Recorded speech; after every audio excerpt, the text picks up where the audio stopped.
In regard to the wisdom that she returned with, uh, she spoke with a monk, a Buddhist monk in robes. That's who welcomed her. And it was kind of typical in that it was a lush green jungle setting.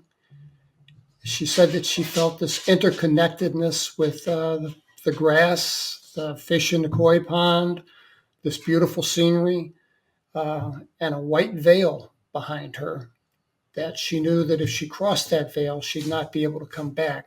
She described it as a dense fog, semi-opaque, or a mist, or a mist. Um, but she said that she sat with the monk for what seemed like days and discussed things, and this monk shared knowledge with her. And she said it was as if every question I ever had was answered with kindness and in a way that I could that she could understand. Uh, and she knew whenever she made the decision that she would go back, she returned voluntarily. She didn't want to, but she did. And she knew that she would lose a lot of that knowledge. Right now on Higher Journeys with Alexis Brooks. Well, hello there, everyone. Welcome to Higher Journeys. I am your host, Alexis Brooks. And of course, if it's your first time here, I welcome you. Well, if you have been tuning into Higher Journeys for the last, umpteen years at this point, one thing that we have not talked about readily, I would say, is a phenomenon called the near-death experience, or NDE. I don't know why that is. We've touched on it, I think, in previous shows. We've, of course, had a couple of individuals on that research in that field, but haven't really dived in until now. And today, I'm so delighted to bring back a guest who also has not been entrenched in this topic until now, that is, and his name is Terry Lovelace, and he is back for the umpteenth time. Terry, welcome to the show again. Thank you, Alexis. It's great to be here. It's good Always to a see pleasure you to again. have you. And I've got full transparency, full disclosure, you guys. We had a hell of a time getting up and running today. So we're starting out probably a little bit off kilter, but I promise you we'll bring it in and get our focus back because we have some great stuff to talk about. So listen, Terry, you're just the right and fool, man. And I'm being somewhat facetious, but Terry is a prolific writer. He's now about to publish his third book on near-death experiences. And it's not just on the broad phenomenon of NDEs, but an individual that we're going to get into how he stumbled upon her information and got a real bird's eye view as to this phenomenon. But we will talk a bit more about some of the nuances associated with near-death experiences. It's a fascinating phenomenon. All of the things that we cover here on Higher Journeys that have to do with broadly the metaphysical, the anomalous, and curious are all worth exploring. So today, this is exactly what we're going to do. The name of the forthcoming book, Terry, is Free Fall, an American Near-Death Experience. I have to start out with, where did you come up with that subtitle? The subtitle, An American Near-Death Experience. Let me start with the title and then I'll jump down to the subtitle. I call the book Free Fall, kind of in large font. And the reason I call it that is the main protagonist in this story. This is kind of a blend of two stories, but I'll explain that later. She was 14 years of age and she was walking by the edge of a community swimming pool. And this high school nemesis of hers, they had a beef going back to like first grade or something. This girl ran up to her and shoved her, hit her on her left shoulder. She fell to her right and into the deep end of the pool. She hadn't been in the pool yet that day. The water was cool and she inhaled, and things just deteriorated for her from there. But curiously, the song she was listening to was Tom Petty's Free Falling. And she's listening to that music as she's flying through the air about to hit the water. And it just made an impression on me. I thought, oh, what a perfect title. Yeah. And I call it an American near-death experience because I was contacted by 4 people, and they were all American, but they were all a little bit different ethnically, ancestrally. They were all had a little bit different roots. And um, Suzy Quan, is the protagonist in the book, the girl who drowned in a swimming pool, is was born in the United States, but her parents were both immigrants from China. They went from China and then kind of escaped communist China to Taiwan, where they had relatives established, and they spent 2 years in Taiwan before they were able to make the jump here.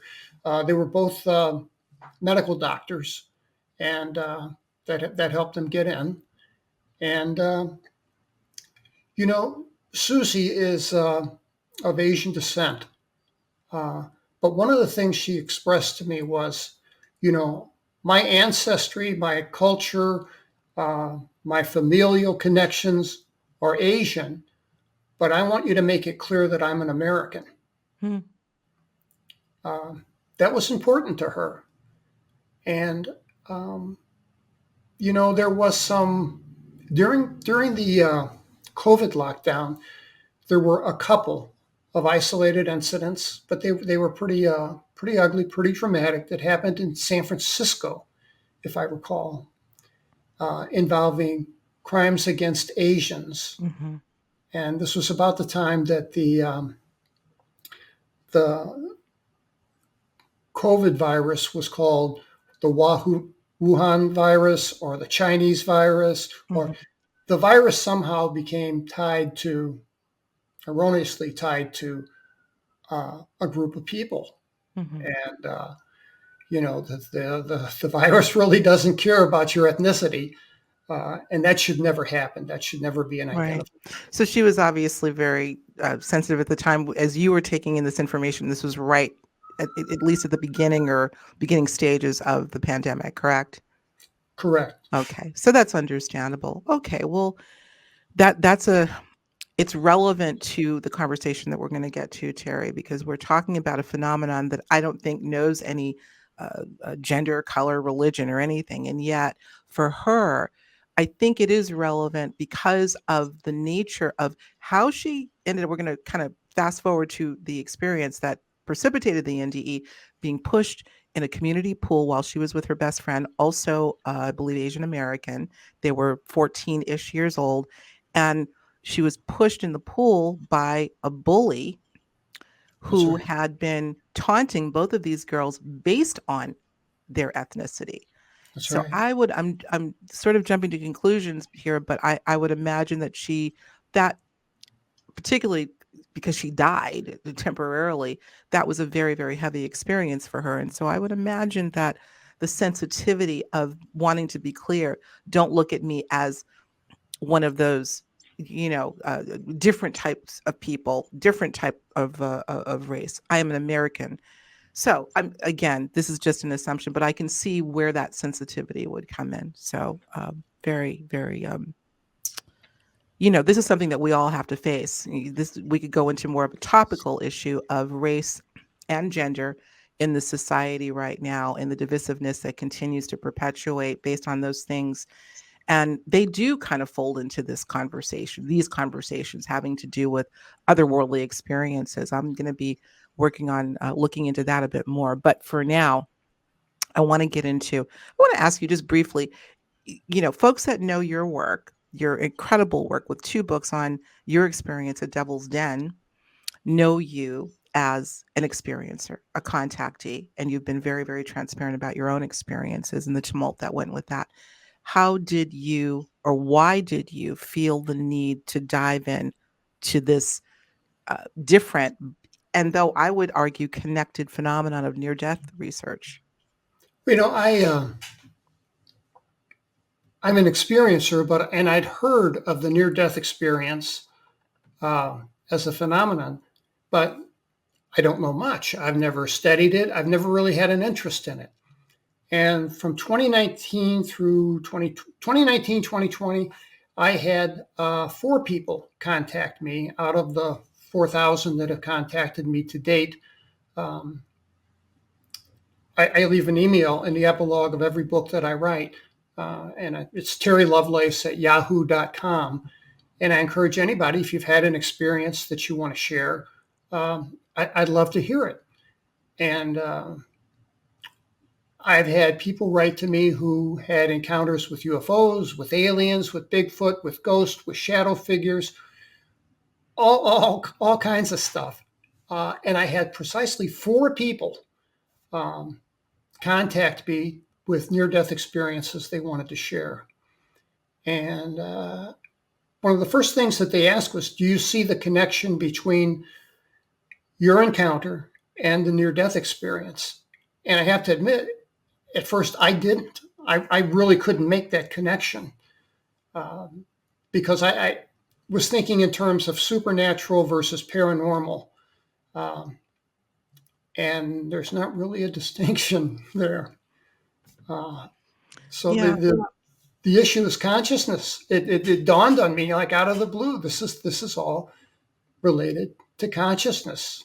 Everyone's interconnectedness with one another, our connectedness with the universe as a some would say a living thing. I tend to view it that way now. But talking to these people really impressed me. Their candor, their credibility, and interesting demographics. I love demographics. I'm a data kind of guy, and 4 people contact me. 3 of them are medical doctors. What are the odds of that? Right. But I guess it kind of makes sense because medical doctors see more death and dying than we do. But these 3 medical doctors actually were the experiencers, yes? They're the ones that had the NDE. They are. That's They're not fascinating. reporting third person. They're reporting what happened to them personally. I want to get into, once we get into the chronology of Suzy's story and the NDE, the physician that cared for her after she was resuscitated and taken off of a vent. We'll get into that in a minute. But one thing about Suzy, by the way, guys, this is a book that when I was talking to Terry yesterday, I'm like, when is this thing coming out? I was able to get the galley or get the close to final version because I know people are going to love this. I said to Terry, I could have spent all day yesterday reading this book, but we had to prep and get ready for today. So I'm definitely going to go back to it. It reads very, very well. This is a true story.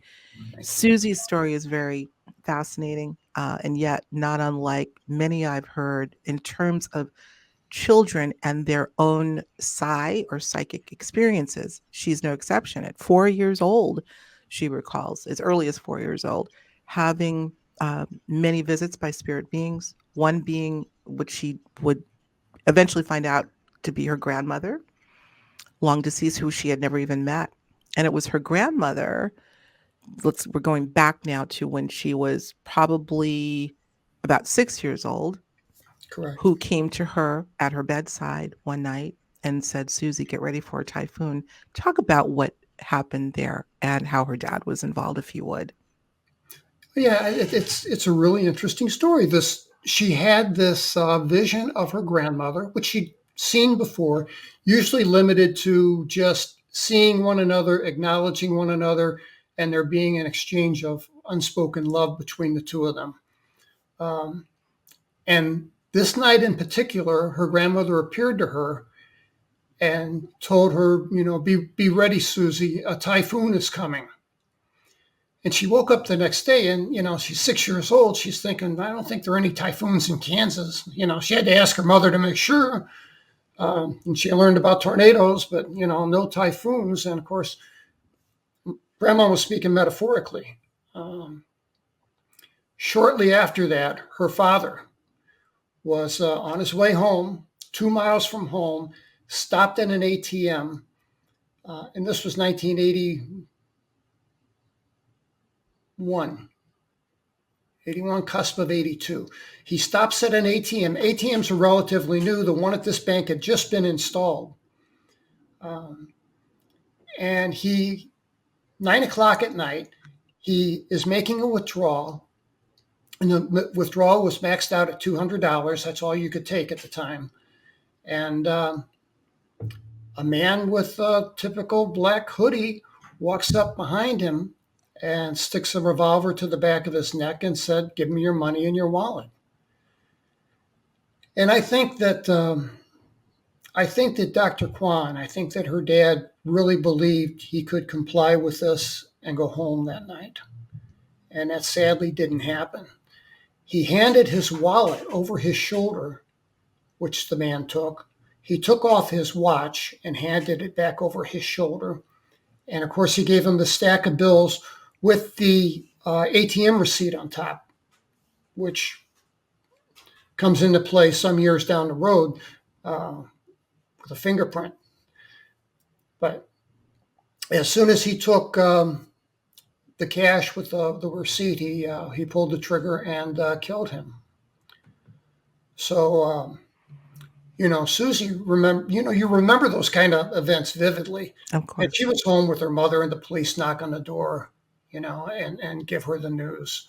And they have, she talks about how that changed her life and how, they were practicing, they were Buddhist, and they supported the Buddhist in a local temple, monastery. The monks from the temple were there to support her and her family. And, we all have a point in our life where we realize what death is. And 6 years old is kind of young, but, we all have grandparents that die, parents that die. So we all go through that experience. But she did it just a little earlier than probably needed to be. Yeah. But he played a role in her near-death experience. And while she's never spoken to him or he's never spoken to her, she's had events in her life where she tried to act with kindness and do something good, and she would see her father's face in her dream. Hmm. She could never talk to him or speak to him, but he would smile at her. This is another commonality between alien abduction, UFO phenomenon, Bigfoot. Not everybody sees the same thing. And I don't think that takes away 1 ounce of credibility. It seems like these experiences are tailor-made for every person. Absolutely. Everyone's got a special, and I think that's just so wonderful. There's definitely a subjective nature to these out of this world, forgive the cliche, experiences, including dreams. I always marvel at how whatever is constructing a certain dream scenario knows us so well that it can pull the most seemingly disparate, nuanced, little teeny details just to get you, Terry, your attention. How is that? It's so fascinating. I want to talk about Susie, and at some point in her journey, I believe it was after the NDE, and we're going to get into that next, chronologically, what happened. She was there at the site where her father was killed and was able to describe exactly what happened. Do you recall in the chronology where she talks about that? Was this after her NDE experience? Because you do say that after the NDE, her psychic proclivity went up, huge. She became even more sensitive. So is this something that happened after the NDE account or experience? This all happened before the NDE account.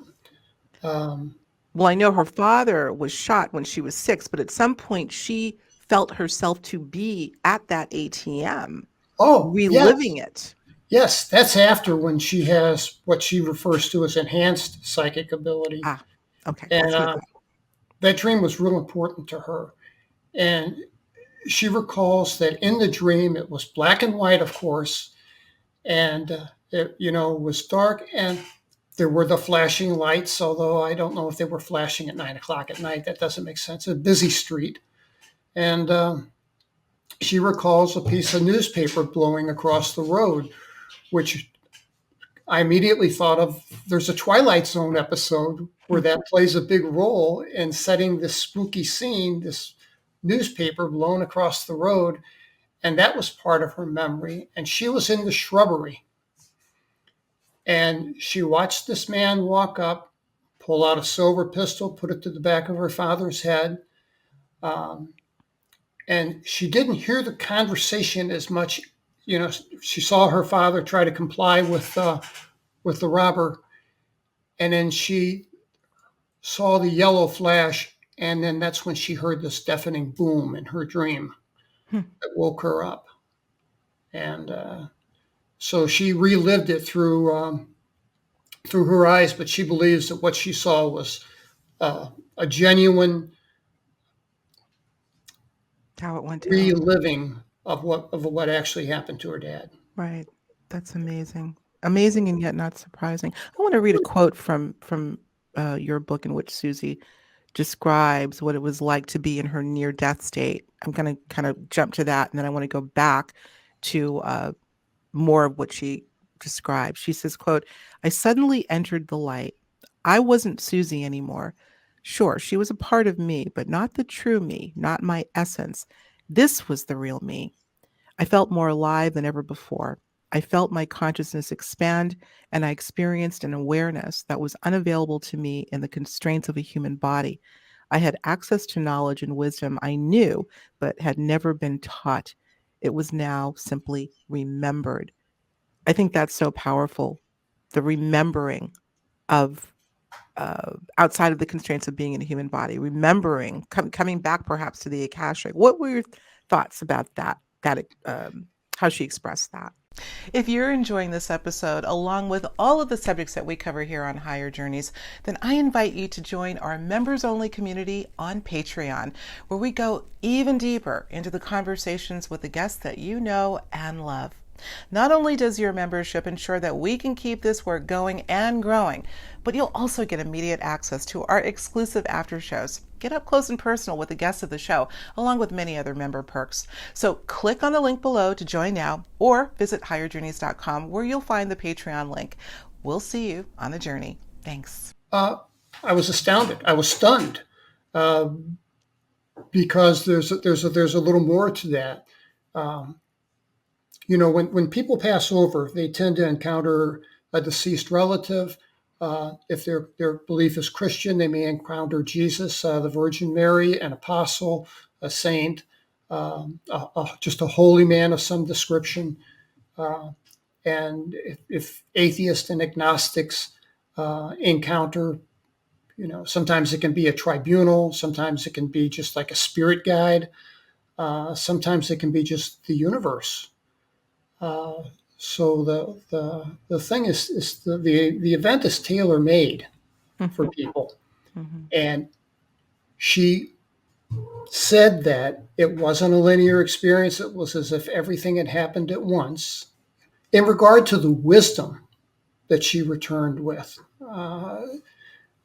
she spoke with a monk, a Buddhist monk in robes. That's who welcomed her, and it was kind of typical in that it was a lush green jungle setting.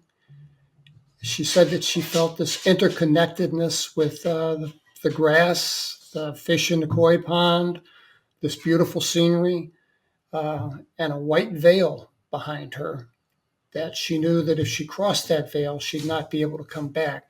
She described it as a dense fog, semi-opaque, or a mist.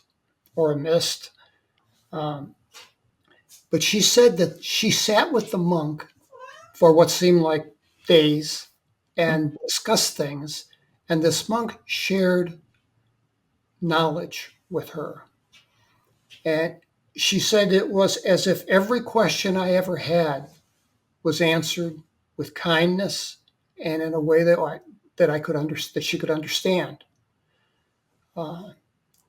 And she knew whenever she made the decision that she would go back. She returned voluntarily. She didn't want to, but she did. And she knew that she would lose a lot of that knowledge.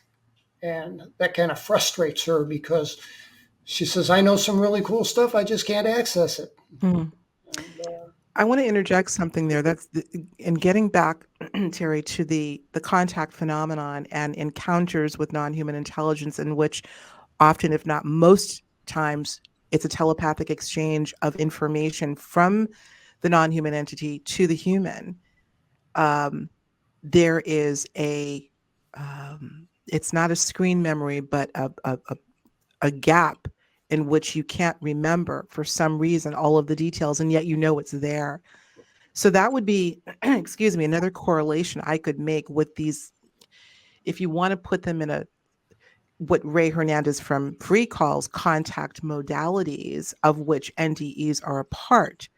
The common themes are interacting with something outside of our time space construct, interfacing with something or someone outside of that construct, getting a download, if you will, of information. And then invariably, when you come fully back into the 3D, most, if not all of it's forgotten. Why do you think that is? You know, I think it's because if she came back with all that knowledge, it would ruin the lessons we're supposed to learn from experience. I think it would just kind of, the object of the exercise is to live a good life, to learn, to understand, and through trial and error, a lot of times learn how to live an ethical, proper, good life. And understand that this is all really about love. It really is about how we treat one another. Mm-hmm. And she didn't have a life review. The other lady did, and but I think that we can't remember that stuff because it's too profound. It's too much for us to bring back and share. It's the saying is above my pay grade, and I think that's where it lies. Mm. And yet, for some reason, it's important that the information is received at some level of our consciousness. We're speculating, obviously, as to why that is, but knowing that it is there. Remember what she said in this quote: I had access to knowledge and wisdom I knew but had never been taught. It was now simply remembered. Perhaps, Terry, part of that experience of being here is to figure out how to trigger, to resurrect, to remember the knowledge that's been given to you outside of this framework, tapping into that wisdom, tapping into the Akashic. Just speculation, Well, I think that goes beyond speculation. I mean, she emphasized to me the importance of meditation, and in meditation, she actually made contact with the monk more than once, and she told me that when she meditates, I try to meditate. I don't know what I'm doing, but I try. But she says when she meditates, she knows that when she's kind of there in the zone, where it's supposed to be, and that's when she has the most contact. Mm-hmm. And she says, when we dream in this dream state, we're in a similar state to what we are in deep meditation. And because our mind isn't cluttered with nonstop verbiage and thoughts, in our sleep, we can be contacted much more easily. No question. I think And that's true. Yeah. I never realized that. Well, there's been a lot of research done on that. Oh gosh, I don't want to give it the wrong term.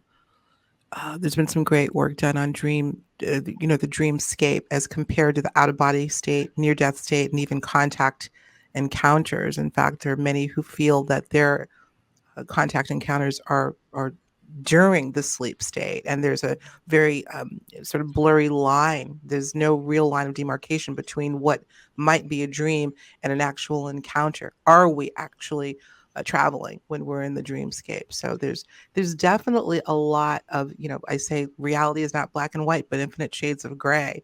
And this is one of those areas that we, I think, frankly, occupy a lot more than we give ourselves credit for. I don't know that we need to have a near-death experience in order to take these sojourns, if you will. So She told me that in those exact words. She said, because I told her, we're in a conversation on the phone, but I told her, I said, I'm a bit envious. And she's like, don't be, because, you're going to have your turn. hmm. But How has this left her? Now, again, we still have yet to go into what happened. You did touch on it. I think maybe let's go back. We're kind of bouncing all over the place, guys. It's kind of wonky energy today. I hope, but we're getting it out. We're getting it out. And I want to do this book justice because it is that good. Let's take a step back, Terry. I want to go back to what happened to her as much as you can recount. She was 14 years old. She had been, um, bullied on a daily basis from this troubled adolescent. I believe her name is Melinda. correct. Taunting her about her ethnicity and her friend. Yes. Her mother would constantly say, Susie, don't retaliate. It's not worth it. Take the high ground. And she did until this day. And it was on that day at the community pool where, Melinda or Melissa, whatever her name is, and her boyfriend started making fun of the two young Asian women, Asian American young ladies. And this time she decided to retaliate and called her a name, called her a fat cow or something like that. And Melinda wasn't having that. And that's when she whacked her and she fell into the pool and lost consciousness for 32 minutes. I want you to take it from there to the best of your recollection and tell us what happened. Yeah. What happened was she and her friend entered the area, the pool area, and it was her parents were doctors. They had a nice home in an upscale community, and the community had a public pool for the residents of the little community. Even though Melinda wasn't a member of that community, one of her friends was, so that's how she got access to the pool. And what's interesting is, like you say, when she walked in, she got taunted racially by Melinda and her friends again. And here's where Susie's so conflicted, and I think still conflicted to this day. She recalls being told over and over again, don't retaliate, take the high ground. Retaliation will only lead to escalation.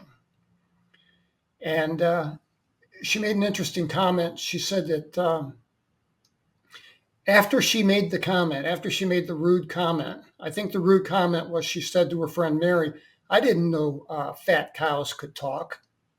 Did you, Mary? And of course, her friend Mary went, moo, and that didn't help. But she body shamed this girl. And, after, 8 years of being taunted and tormented by this girl, it's the first time she ever spoke back. And on one hand, she was kind of like, I feel good about this. I stood up for myself. I stood up for my friend. But she still, on the other hand, said, maybe I should have taken the high ground. But then again, she's conflicted because had she taken the high ground and just walked away, she wouldn't have had this near-death experience, which is something she really treasures and feels not elitist, but privileged to have had this experience.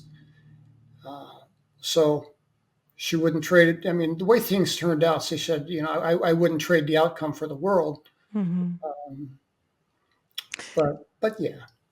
I want to talk about the fact she's now what, 40, mid 40s? 48. 48 years old. Okay.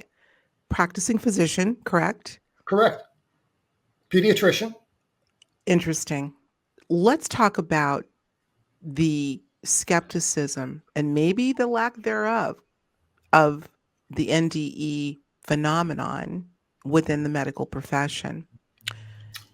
I want to bring up first the physician that took care of this young woman after she was declared, well, certainly wasn't having any, was she having any brain activity? Was she declared dead? How did this work? Let's finish that up, and then I want to bring in this physician.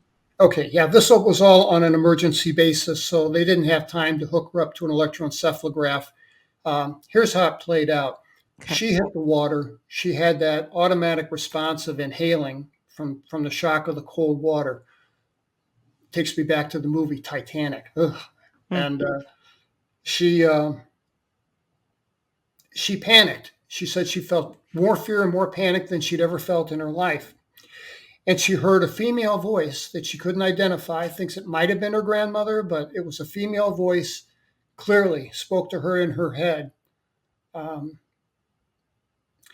interestingly, she said it was an audible voice, but not through my ears. But she heard this voice say to her, "Just let go, Susie." And she did. And the second she did, all the pain, all the panic, all of the anguish, all of that vanished. And she was in a drowning. She remembers opening her eyes and seeing bubbles go up. But again, she was calm. And then suddenly she recalls being above the pool. She said about 20 feet above the pool. And what happened to her was one of the people at the pool that day happened to be a heart surgeon. And he was there with his kids. And he knew Susie, he knew the family. And the lifeguard was observant because the pool was crowded. And I never realized this till I researched it, but lots of people drown 2 feet away from a friend in a crowded pool with all kinds of people all around. And that can happen. And I never realized that. There's also such a thing as dry drowning, where water hits your trachea and there's some type of response, and your trachea slams shut. I mean, like a car door, which water can't get in, but neither can oxygen. Right. So, but Susie didn't experience that. She actually inhaled the water, felt the heaviness in her lungs.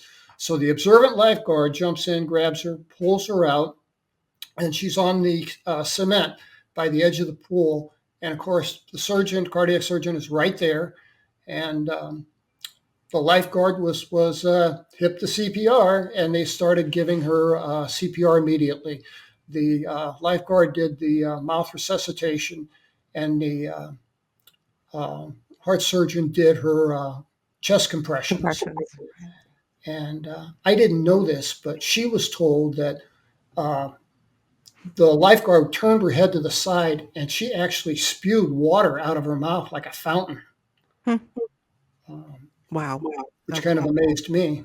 So they rushed her to the emergency room. Was she breathing at that point? Where was she in that? What condition was she in route to the hospital? She was not breathing on her own. She had no heartbeat. She had no heartbeat from the time they pulled her to the pool until the time she was finally resuscitated in the ER. But what's interesting is she was watching her own resuscitation from 20 foot above. And she could repeat to her friend Mary the words that she said, because, there's a crowd of people gathered around, as there always is. And her friend Mary reached out and grabbed her hand and said, "Don't you die on me, Suzy Quan." And she came back and her friend verified, yeah, that's what I said. And what's really interesting is, we talk about, this is where I talk about materialist, consciousness being local or non-local. Well, I'll get into that later. Let me answer your question. And that is that they loaded her onto a litter or a gurney, put her in the ambulance, shut the door, and they continue with CPR. She's aware that that's going on, but she's also even more aware that she's above this ambulance that takes her to the emergency room. And she's looking down at it. And she sees this ambulance that's all in white paint with some red crosses on the side, but above in an area that she'd have no access. There's no way she'd see that. It was 8 feet, On top of the ambulance, they had painted an Arabic numeral 7, and she arrived in Unit 7.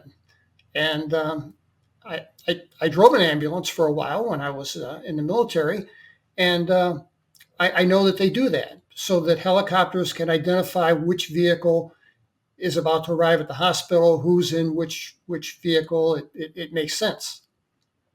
So when she got to the ER, she was intubated and ventilated. So she was getting some oxygen, better oxygen than she was getting from the mouth-to-mouth resuscitation. And they did the defibrillator to try to start her heart. And it took 3 attempts. And on the 3rd attempt, they got a heartbeat. And she recovered. And this totaled 32 minutes. Is that correct? This was after 32 minutes, yes. Okay. So she was never declared clinically dead, but she was not fully alive, let's just say. I don't know what the technical term would be for 32 minutes. It took 32 minutes to bring her back, in other words. There was this sort of... I had this debate with her about what's the criteria for clinical death. And I have a very good friend here in Dallas who's a practicing psychiatrist, and he's an MD. And we talk about medical stuff all the time. And I asked him, I said, when is someone clinically dead? By the way, he is the biggest skeptic. He absolutely, without a doubt, believes in non-human entities, in the presence of ET, but this stuff he just can't accept because Really? Yeah, and that amazes me because he's an open-minded man who I would think would pay attention to the, or at least give some consideration to the evidence, because there's an amazing amount of evidence collected. Of course there is. Of course. Unbelievable. Will you cite some of that evidence, not just evidence, but just documentation? One of the first accounts, written accounts of a near-death experience happened in the, was it the 1700s, I believe? Yes. Yeah. By a Paris physician. Yes. Who declared his patient dead because they had no heartbeat, no respirations, and their pupils didn't respond to light. Interesting. Okay, so he declared the man dead. The man, when he came back, when he revived, he said, and maybe it's just kind of muddled because of the translation issues, but he said, "I just saw the purest, whitest light." And I like that. Yeah. So many correlations. Well, so we've come kind of full circle. Now you kind of have a sense for the chronology, how it happened, the state, the out of body state, and of course some of the interactions that she had, including her father while she was in this out of body near death state. Here's what's interesting to me, particularly because she's now a practicing physician. The physician that cared for her during this experience seemed extraordinarily inquisitive, very atypical for a physician, and had a sense, Terry, did he not, that Suzy had had an experience while she was out for 32 minutes. It was almost like he was asking a leading question, but not in a sort of interrogative way, but he had a sense something had happened to her, and she seemed a bit, hesitant to talk about it, because she didn't know where he was coming from. But the bottom line is she told him, she ended up admitting, yes, I believe something happened to me. And I actually believe that I was above that ambulance because I saw the Roman numeral 7 in Arabic on top of it. Now, he knew nothing about it, but he ended up checking into it. And lo and behold, he confirmed that indeed this particular ambulance in which he was transported did have that number. So what does he do? Now, this is fascinating to me because it's so atypical for someone practicing allopathic medicine. He handed her a book, the book by Dr. Raymond Moody, Life After Life, a tattered copy at that, because he had seen this before. That is fascinating to me. Speaking of your physician friend who's very skeptical about this particular phenomenon, she is now a physician. How do you think that exchange, as long ago as it was, may have affected how she practices medicine. Oh, I think she's very, very empathetic uh, to the dead and dying, that people that are in the process of death and dying. In 1978, I read the book by Elizabeth Kubler-Ross. Mm. Just because it happened to be lying around, I picked up a copy. I thought, well, this is kind of cool, on death and dying. On death and dying. And but I had never read anything by Raymond Moody or about the near-death experience. But Dr. Momond, I refer to him as, walked into her room, and she was a little sicker than I really thought it was worthwhile to go into. She had pneumonia. She had some bad burns to her back from being on the hot concrete during this resuscitation. Not bad burns, but uncomfortable burns. And some broken ribs and a broken sternum from the chest compressions. So doctor walks into her room and says, how you doing, Susie? Feeling better? Oh, yes, feeling better. He visited her, of course, every day, which he had a duty to do. And he comes in and he says, well, it's your last day. We're going to get you out of here, cut you loose tomorrow. And he says, I'm so glad that you're feeling better. And they'd already had the conversation about the ambulance, because this is when she posed the question. He didn't know the answer. He had to check. She was on the 5th floor, and one of the first things he did was walk to the window and glance out the window. And I think, and Susie thinks, what he was doing was making sure that the ambulances weren't parked right outside, so you could see that they had numbers painted on them. But they weren't. They were garaged and housed on the other side of the hospital. So it was absolutely a leading question. And I heard Dr. Bruce Grayson in a talk about the study that he did. And I think that's NDERF, N-D-E-R-F, NDERF.com. And he said that in the beginning, they may have asked leading questions in the very beginning, but soon they stopped, and they don't do that. Or at least for his study, they don't do that anymore. And they wait for the person to come forth and say, boy, I had this crazy thing happen to me. But, Susie says that she doesn't think it's a leading question. She thinks that it was a prompt. Mm-hmm. Mm-hmm. It was in this case, I think yeah, absolutely. Well, it was refreshing to read that. I was a bit surprised, and I again wonder, as a practicing pediatrician dealing with children, whether she indeed has run into children that may have had near-death experiences. Has she talked about that? She has. She has. Of course, she can't share patient information with me. That patient information is protected. But just broadly speaking, she told me that, yes, children have come back and have lots of difficulty trying to articulate what happened to them. And most of the time, it's reflected in their artwork. They draw angels. They draw a tunnel. They draw what they can't articulate. And she told me that she wasn't, when the doctor posed that question to her, she felt stunned. She didn't know if she should answer or not, if she'd be labeled as crazy. All these thoughts raced through her mind. But fortunately, she was, and she is honest to a fault, said, yes, I did. And that's when they had this talk about what happened to her. And I thought it was real kind that this doctor reassured her, and I guess gave her a heads up. Susie, things are going to change for you. Your life is going to change. And he gave her a business card with his personal number written on the front of it and said, if you need to talk or you have problems processing all of this, give me a call. I know people I can put you in touch with that can help you. This is extraordinary This isn't is extraordinary. Did she remain in touch with this man? I mean, it makes you wonder whether he himself may have had a near-death experience. Yeah, I wonder that too. Yeah, she's called him a couple of times, but not a lot, not often. I Right, mean, she knows he's busy, but right.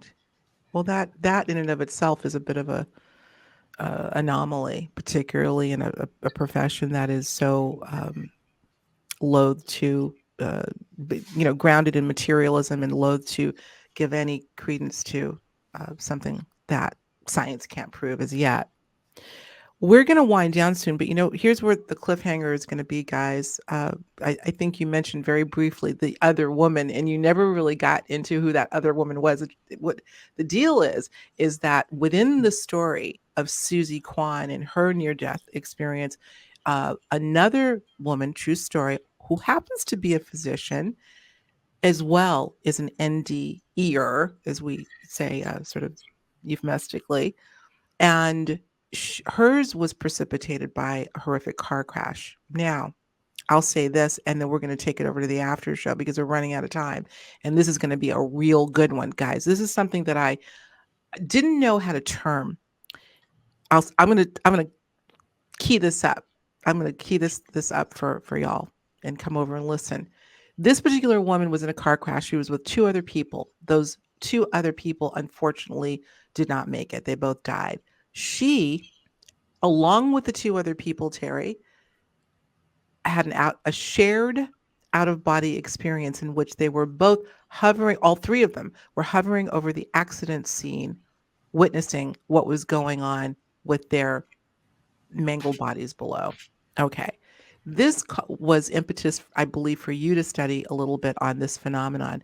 This is a phenomenon that is said to be not as uncommon as we think. In fact, there is a term that's called shared death experiences. Shared death experiences, also connected to Raymond Moody. We're going to go next door. First of all, did I tell that right? I want to make sure I got it got it right, Terry. I think you nailed that. Okay, And great. I should mention that I spoke with her last evening for Okay. about an hour. This other woman. Okay. So I have detailed, cool information regarding her experience. Fantastic. Yeah, I want to take that to the after show so we can really just kind of devote a little bit of time to this phenomenon of shared. Now, it's been called a shared out-of-body experience, a shared near-death experience, but broadly, a shared death experience. I'm going to leave this question with you, journeyers. Have you ever been with a loved one as they crossed over and felt yourself to have gone at least part of the way with them? Question mark. Let's leave it there. We're going to discuss this and some of the information that I found when I did a little bit of research on this right now on the after show. Terry Lovelace, thank you. Let's do this thing. I want to go over there right now. Doors open, as I always say. Thank you so much. Oh, quickly, when do you think this book is coming out? When is Free Fall coming out, you think? March, April, late March, early April. It'll be on Amazon initially, and Kindle and paperback. Beautiful.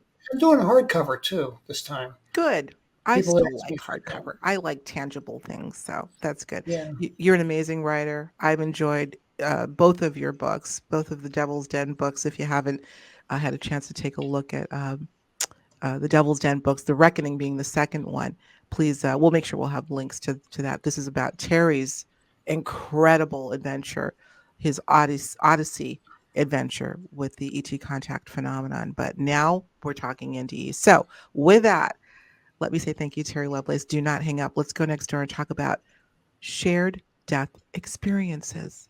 Fascinating stuff. This could turn the whole idea of the afterlife on its head. Let's talk about it right now. We'll talk to you later. See you next door. Thanks, everyone. Bye. If you enjoyed this episode, be sure to watch what's next, plus more to explore. And don't forget to subscribe to Higher Journeys.